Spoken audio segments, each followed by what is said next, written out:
جی بہت شکریہ، آپ ہمیں آگاہ کر رہے تھے۔ حکومت نے حالیہ صورتحال کے پیش نظر معاشی طور پر کمزور طبقے کو ریلیف کی فراہمی کا تسلسل قائم رکھنے کا فیصلہ کر لیا ہے۔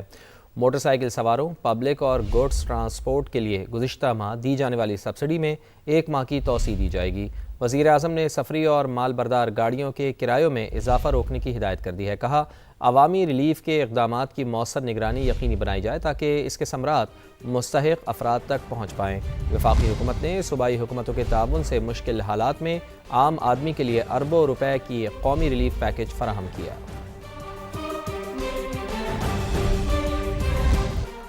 پیٹرولیم مصنوعات کی قیمتوں میں اضافہ ہوتے ہی ٹرانسپورٹرز نے کرائے بڑھا دیے ہیں۔ پاکستان گوڈز ٹرانسپورٹ الائنس نے کرایوں میں 5% اضافے کا اعلان کر دیا ہے۔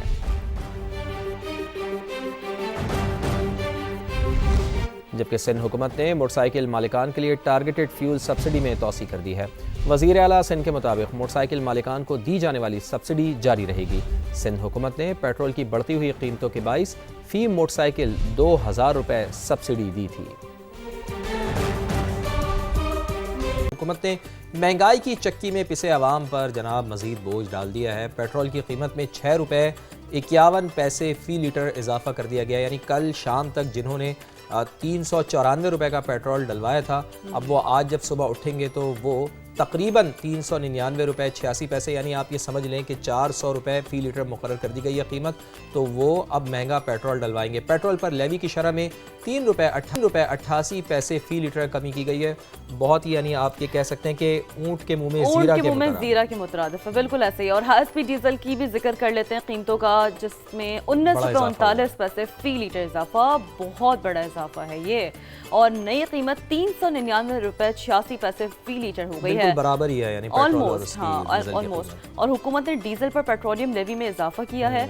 فی لیٹر 88 روپے 69 پیسے فی جو ہے وہ حوالے سے جو اضافہ کیا گیا ہے، لیوی عائد کر دی گئی ہے۔ اچھا، یہی مطالبہ ہے نا عوام کا، یہی مطالبہ ہے کہ جناب کہ اس وقت اگر آپ لیوی میں ہمیں سپورٹ نہیں کریں گے، لیوی کو کم نہیں کریں گے تو جناب پھر کس وقت کریں گے؟ لیکن حکومت یہ کہتی ہے کہ جناب ہمیں IMF کی جانب سے اجازت ہی نہیں ہے تو ہم لیوی کو کیسے کم کرتے ہیں؟ اچھا، تھوڑی سی لیوی کم کی تھی کچھ عرصے کے لیے، لیکن IMF کی جانب سے کہا گیا کہ نہیں جناب ایسے نہیں چلے گا۔ بس وہ اب کیا ہی کہہ سکتے ہیں، یہ معاملات حالات تو ہے، لیکن جی ایران امریکہ جنگ کے کیا معاملات اور حالات ہیں اور اس سے امپیکٹ کتنا ہے، وہ یہ ہے کہ پاکستان میں گیس کا بحران اب شدت اختیار کر گیا ہے۔ وزارت پیٹرولیم نے ملک بھر میں نئے گیس کنیکشنز پر پابندی لگا دی ہے، جیسا فواد نے بھی بات کی ہے اس حوالے سے کہ ظاہر ہے اب آپ لوگوں کے پاس چونکہ بیک اپ سورس کم ہے، تو جتنے اگر نئے گیس کنیکشنز ہوں گے تو اس کا امپیکٹ تو پڑے گا، آپ کے پاس تو پیچھے سپلائی ہی نہیں ہے، وہ کیسے آپ اسے مینیج کریں گے؟ اور گھریلو اور کمرشل صارفین دونوں پر اس کا اطلاق ہوگا، نو ایگزمپشن۔ حکام کے مطابق 2 ہفتے بعد صورتحال اگر بہتر ہوئی تو دوبارہ درخواستیں جمع کریں گے اور اس کے بعد دیکھیں سچویشن کہاں پہنچتی ہے۔ جی ہاں، اگر آبنائے ہرمز نہ کھلی تو مستقل پابندی کا اس پر فیصلہ بھی کیا جا سکتا ہے، اور ذرائع کا ہمیں یہ بتانا ہے کہ نئے گیس کنیکشنز RLNG کے دیے جا رہے تھے جو کہ پرانے کنیکشن سے 4 گنا مہنگا ہے۔ وہی بات آ گئی نا جناب کہ RLNG کا یہ کنیکشن ہے تو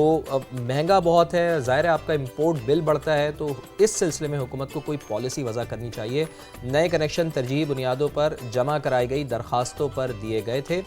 تو حکومت کی جانب سے یہ فیصلہ ہوا ہے کہ اب کوئی بھی نئے گیس کنیکشنز نہیں دیے جائیں گے۔ پیٹرولیم مصنوعات مہنگی ہو گئی ہیں، گیس کی شدید کمی، ملک کی معیشت شدید دباؤ میں ہے، مہنگائی کا طوفان ہے، لیکن IMF جیسے اداروں کا اعتماد ناظرین پتہ نہیں کیا بات ہے کہ بہت زیادہ بڑھ رہا ہے۔ اس ساری صورتحال پر بات کرنے کے لیے ہمارے ساتھ موجود ہیں سابق وزیر خزانہ ڈاکٹر سلمان شاہ صاحب۔ بہت شکریہ ڈاکٹر صاحب وقت دینے کے لیے، ویری گڈ مارننگ۔ اور صبح صبح اتنی ویسے تو جو خبریں ہیں پیٹرولیم مصنوعات کی قیمتیں بڑھ گئی ہیں، گیس بحران شدید ہے اور اتنی ساری چیزیں ہوتی ہیں کہ ظاہر ہے تھوڑا سا بندہ بہت کم ہی پازیٹیولی چیزوں کو کمیونیکیٹ کر پاتا ہے، لیکن اگر یہ پازیٹیو صورتحال ہو کہ چلیں IMF جیسے اداروں کا اگر اعتماد بڑھ رہا ہے تو ظاہر ہے اوور آل معیشت پر بھی اس کا امپیکٹ پڑتا ہے، آپ کی لون کے حوالے سے جو چیزیں ہیں وہ ایز آؤٹ ہوتی ہیں، آپ تھوڑا سا سوال سے بہتر انالیسس ڈیولپ کر سکیں گے۔ شاہ صاحب تو کہیے گا سر کہ پاکستان کی موجودہ معاشی صورتحال کو آپ کیسے دیکھتے ہیں، اگر ہم ایک بنیادی طور پر سوال یہ آپ کی طرف تھرو کریں؟ پاکستان کی اکانومی جو ہے اس وقت بڑے شدید کرائسس میں ہے، کیونکہ ایک تو اس کا اپنے اندرونی مسائل خاصے ہیں، اور دوسرا ایران امریکہ جنگ کے جو اثرات ہیں وہ بھی اس کے اوپر امپیکٹ کرنا شروع ہو گئے ہیں. سو پاکستان کی اکانومی جو ہے پہلے کی تقریباً انٹینسو کیئر یونٹ میں تھی, تو اب اس کو ایکسٹرنل شاکس بڑھ رہے ہیں. رینٹ کی قیمت $120 کے قریب پہنچ چکی ہے, جو پاکستان بالکل افورڈ نہیں کر سکتا, اور اس کی وجہ سے پاکستان میں ایک انرجی کرائسس جو پہلے سے ایگزسٹ کرتا تھا وہ اور انٹینسیفائی ہو گیا,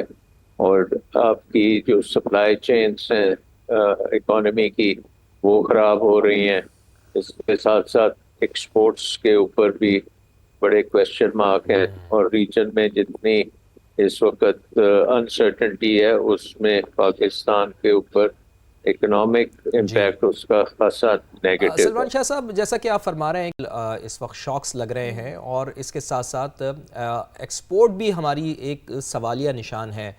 تو کیا ایکسپورٹ کو معیشت کا آپ سمجھتے ہیں کہ مرکزی ستون بنایا جا سکتا ہے؟ کیا ایسے اقدامات کیے جائیں جس سے ہماری ملکی معیشت بڑھے؟ ظاہر ہے اگر ملکی معیشت بڑھے گی تو اس سے ہمارے جو زر مبادلہ ہے باہر سے وہ آئے گا, اور پھر ہمارے لوگوں کو روزگار بھی فراہم ہو سکتا ہے. تو کیا ایسے اقدامات اٹھانے چاہیے کہ معیشت کو مرکزی ستون بنایا جائے, معیشت کا مرکزی ستون بنایا جائے ایکسپورٹ کو؟ سو پاکستان کی اکانومی جو اگر اس جنگ کے علاوہ بھی دیکھیں تو بڑی ایک جسے اکانومسٹ کہتے ہیں انورڈ لکنگ اکانومی ہے, یعنی کہ یہ اکانومی جو ہے اس میں ایکسپورٹس جو ہیں وہ پاسبل نہیں ہے, کیونکہ جو اسٹرکچر ہے اکنامک اسٹرکچر اور اکنامک پالیسیز جو ہیں اس نے ایک قسم کے انسینٹیو کریٹ کیے ہوئے ہیں کہ آپ ایکسپورٹ کی بجائے ڈومیسٹک جو ڈیمانڈ ہے اس کے اوپر انویسٹمنٹ بھی کریں, اور اس کو پورا کرنے کے لیے آپ کی کمپنیاں اور آپ کا زراعت جو ہے اور ایون دا سروسز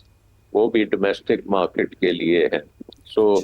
تقریباً ہماری 100% کے قریب جو اکانومی ہے وہ پاکستان کے اندر ہی اپنی ڈیمانڈ پوری کرتا ہے. صحیح. اچھا یہ تو ٹھیک ہے شاہ صاحب, یہ بڑی آپ نے اہم بات کی ہے, لیکن ہم جاننا چاہیں گے ساختی مسائل جیسے کہ ٹیکس نیٹ کی کمی اور اشرافیہ کی مراعات کو ختم کرنے کے لیے حکومت کو فوری طور پر آپ کیا سمجھتے ہیں اقدامات کرنے چاہیے؟ سو آئی تھنک کہ ایک تو جو بڑا چیز کرنے کی ضرورت ہے کہ یہ ڈائریکشن چینج کرنے کی ضرورت ہے کہ ہمیں انسینٹیو سارے چینج کرنے ہیں تاکہ پاکستان میں آپ آؤٹ ورڈ لکنگ اکانومی کی طرف جائیں, انویسٹمنٹ جو ہے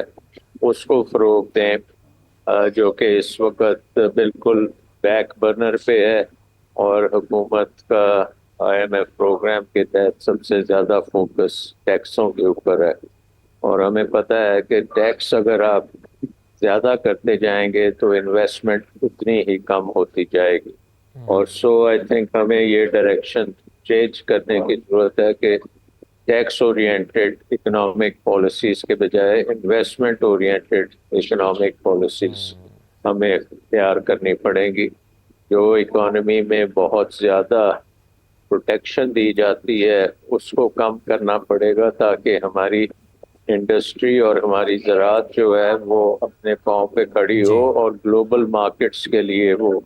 اپنی پروڈکشن کرے. یہ بڑی اہم بات ہے شاہ صاحب کہ انویسٹمنٹ کو فروغ دیا جانا چاہیے, لیکن میں ایک بڑا اہم سوال آپ کے سامنے رکھوں گا کہ کیا حکومت کی جانب سے توانائی کے شعبے میں کی جانے والی جو ہم دیکھ رہے ہیں کہ حالیہ اصلاحات ہیں, اور اس کے ساتھ ساتھ ہمارے علم میں ہے کہ حکومت نے سبسڈی میں بھی کمی کی ہے, طویل مدتی آپ سمجھتے ہیں کہ معاشی استحکام کے لیے یہ کافی ہیں شاہ صاحب؟ اس کے ساتھ ساتھ آپ کو پتہ ہے کہ انرجی سیکٹر ایک ایسا سیکٹر ہے جس نے پاکستان کی اکانومی کی جڑیں ہلا دی ہیں, کیونکہ دنیا کی تقریباً سب سے مہنگی بجلی پاکستان میں بن رہی ہے, اور ہم نے جو انٹرنیشنل معاہدے کیے ہوئے ہیں IPPs کے تحت وہ ہماری اکانومی کو انہوں نے بینکرپٹ کر دی ہے, کیونکہ کیپیسٹی پیمنٹس جو ایسی ہیں کہ اگر بجلی استعمال بھی نہیں ہوتی پھر بھی ہمیں پے کرنی ہے، اور وہ بہت زیادہ ہیں اور وہ ڈالرز میں ہے، اور فیول بھی تقریباً جو ان کارخانوں میں لگتا ہے وہ بھی امپورٹڈ ہوتا ہے. تو پاکستان کے پاس ڈالرز نہیں ہے، اور انرجی سیکٹر جو ہے اس میں بہت زیادہ آپ کو ڈالرز کی ضرورت ہے. تو وہ ایک بہت بڑا المیہ ہے پاکستان کی اکانومی کے لیے، اور جس نے پاکستان کو انکمپیٹیٹو کر دیا ایون ان دا ڈومیسٹک درست مارکیٹ. بات ہے، بالکل یہ بڑی ریلیونٹ بات کی ہے ویسے.